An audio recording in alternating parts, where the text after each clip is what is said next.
Well, that was that. Tax more if the accelerator's down, tax less if the brake's down, isn't it?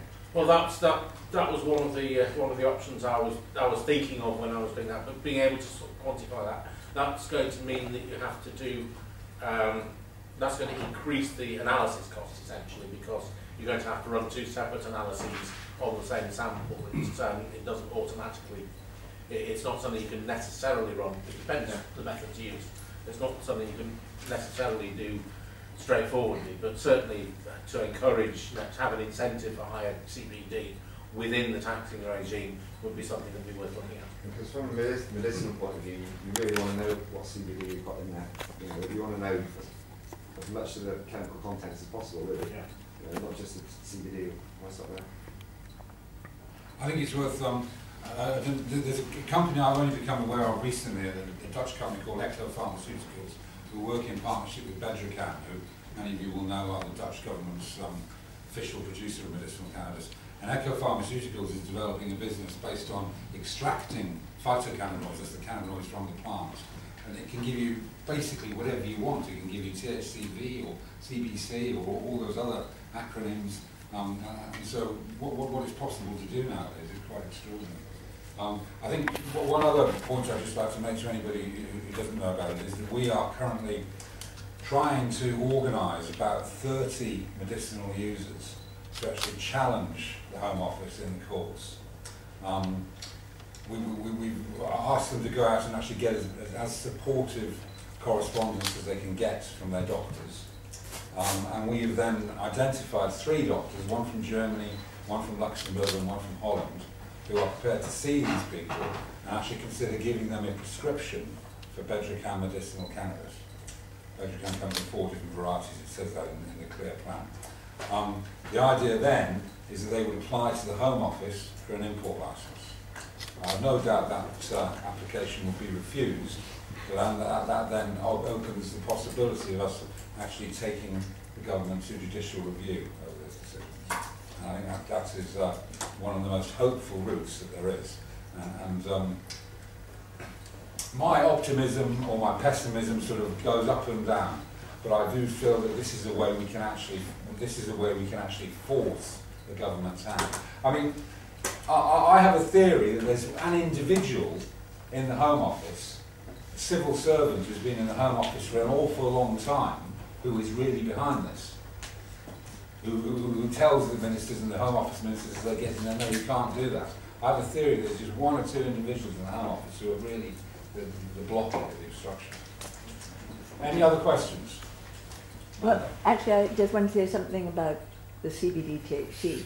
If one had a regulated market, government licensed producers could produce cannabis with certain CBD that could be labelled, so that then people who know that they want high CBD and low THC can go for those brands. Absolutely. And at the moment we're just about to launch in California a questionnaire to one of the big distributors who has 40,000 patients, and we're testing the CBD, and it's going to be on the what patients find has the greatest efficacy for what illness. Right. So when we'll get a database of THC, CBD, and right.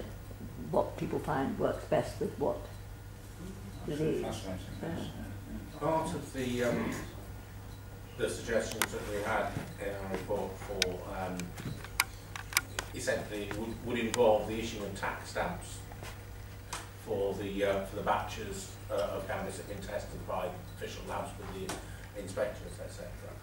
The idea would be that those tax stamps would contain the dates of analysis and the levels of THC, etc., and the tax that's actually paid.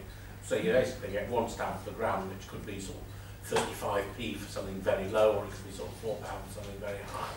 But it would be, but with that would be an indication at the very least of THC content, and really it should have CBD there as well if the analysis. That would obviously, increase the analysis cost, but probably not significantly. Phil? Yeah, again, I'll address the THC, CBD, CBN conundrum. CBD is in fact a precursor chemical in the marijuana plant. Through maturity, it is converted to THC and will degrade to CBN through the cannabis biosynthetic pathway. All cannabis plants have a certain proportion of CBD. Hemp plants particularly haven't got the ability to do the conversion to THC, which is why they are hemp plants, why they are considered non-medical plants. I'm currently going to have a meeting with the BBC trustees over a programme called How Drugs Work, where it was claimed that the genes in skunk have been turned up to produce THC and consequently turned down on the CBD, which is a complete fallacy. The reason the THC is so high is because the plant hasn't been fertilised. So it has lived for longer. The moment the plant is fertilised, the plant itself is effectively dying. All its energies are transferred into seed production and the THC levels do not get very high. That's the difference between old school weed and new school weed. The plants which are being claimed for use in sativaks are the genetics obtained from Halter Farm, Netherlands.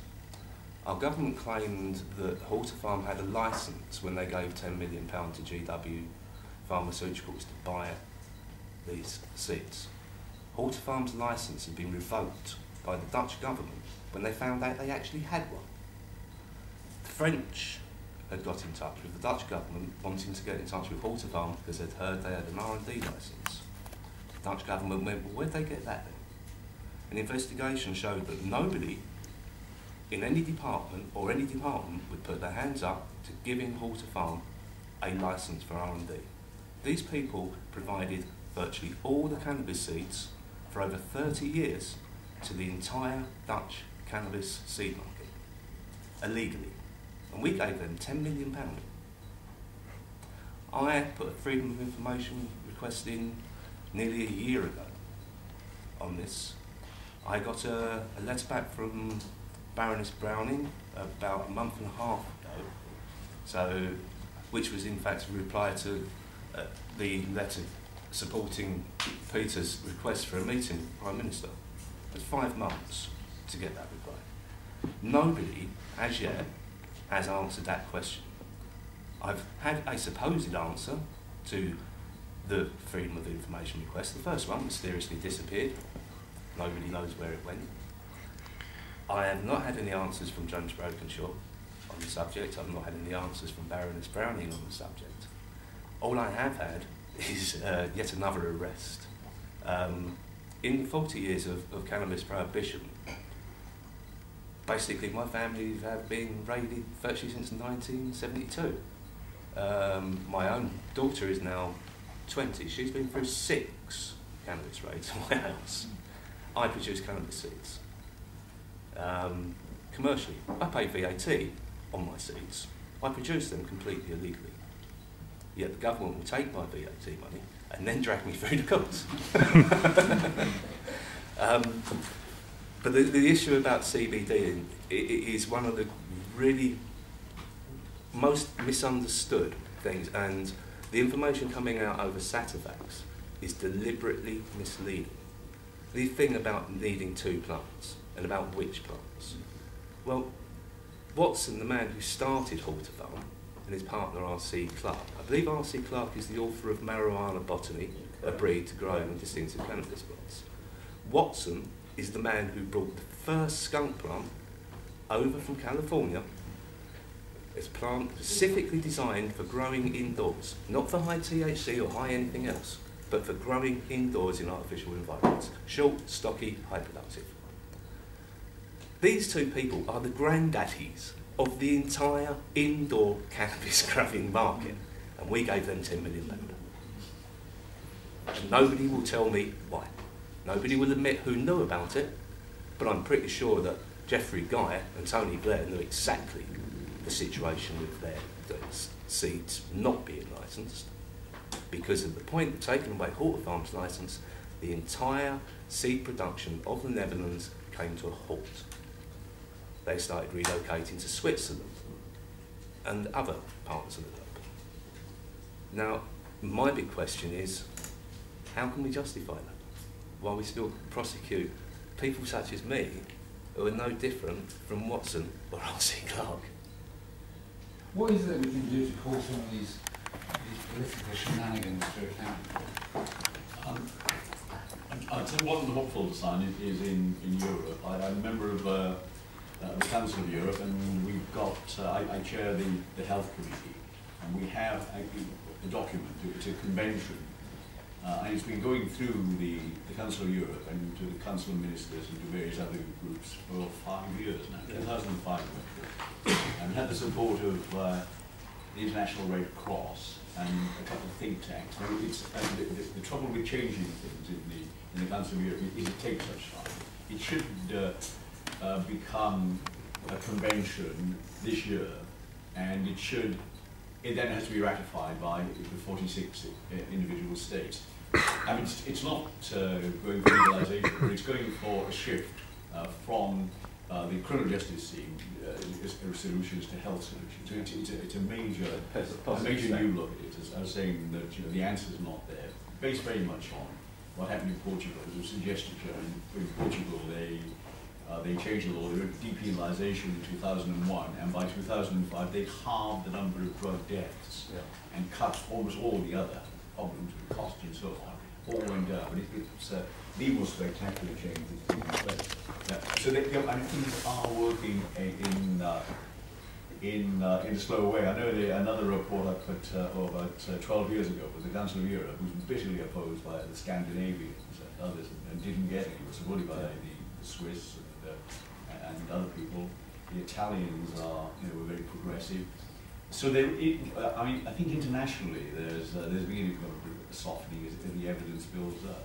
So I'm not sure I could say. I didn't think when I first came here 25 years ago as an advocate of decriminalisation and legalisation that we'd be in this position today. I would have thought progress would have been made. But I also see the point that it's never been a problem to me as far as the electorate is concerned. I certainly might have lost people of my age, but my election result last time was the best of all my neighbours. If I had suffered the swing against Labour that occurred in all my neighbouring seats, I wouldn't have been an MP anymore. And I believe that the public are happier to vote for someone who doesn't always toe the party line and is willing to stand there and say the unconventional, than those who always take the cowardly approach of going along and not changing. I mean, I think one of the worst times we had here was in 2005 with the Drugs Act, which came in, was passed about 3 months before the general election. And there's a case for saying there should be any new laws 3 months before a general election, because even the normally timid MPs, who were overwhelmed with cowardice 3 months before the election. And part of that act was to reclassify magic mushrooms in the same classification as heroin, which is insanity. But there were only about 10 of us in the House that opposed this and said, this is crazy if you put the two together. Heroin has killed a lot of people, mainly because of Prohibition, and magic mushrooms which never really killed anybody. An irrational, hysterical case was made to put that on. So I think you have to fight with them with the compassion. The case that gets through, the case that will quieten the House and make you listen to them, is the case for medicinal cannabis, and I think that's the way forward. All the other arguments, the prejudice is too great, the fear is too great for them. They don't want to see a headline saying